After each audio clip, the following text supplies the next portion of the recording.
Hi friends, இந்த வீடியோவில் வந்து நம்ம என்ன பார்க்க போகிறோம் அப்படிங்கிறீங்கன்னா, இப்போ வந்து 14 நாட்கள் முடியல நம்மளோட சூரியோட மாமன் திரைப்படம் வசூலில் வந்து எத்தனை கோடி வசூல் செஞ்சுருக்கு அந்த ஒரு விவரத்தை பற்றி அந்த நம்ம டீட்டெயிலாக பேச போகிறோம். இப்போ நம்மளோட சூரியோ கதாநாயகா நடிச்சு லேட்டஸ்ட்டாக ரிலீஸ் ஆன திரைப்படம் தான் மாமன். ஸோ இந்த திரைப்படத்தை வந்து இயக்குனர் பிரசாந்த் பாண்டே தான் இயக்கியிருந்தாங்க. ஸோ இந்த திரைப்படத்தில் ஐஸ்வர்யா லட்சுமி நடிச்சிருந்தாங்க. மேலும் சஸ்திகா, ராஜ்கிரண், ஸோ இந்த மாரி பாபா பாஸ்கர், இந்த மாதிரி ஏகப்பட்ட கதாபாத்திரம் இந்த திரைப்படத்தில் ரொம்ப ரொம்ப முக்கியமான ரோலில் நடிச்சிருந்தாங்க. ஒரு எமோஷ்னலான கதை காலத்தில் உருவாகி இந்த திரைப்படம் வந்து மக்கள் மத்தியில் அமோக வரவேற்பை பெற்றுருந்துச்சுங்க. ஸோ ஃபேமிலி ஆடியன்ஸை ஈஸியாக வந்து கவர்ந்துச்சு அப்படின்னு சொல்லலாம்.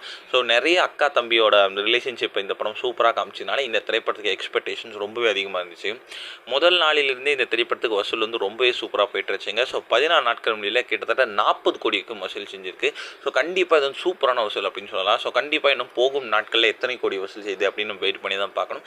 இது கண்டிப்பாக சூரியோட கரியரில் one of the best milestone அப்படின்னு சொல்லலாம்.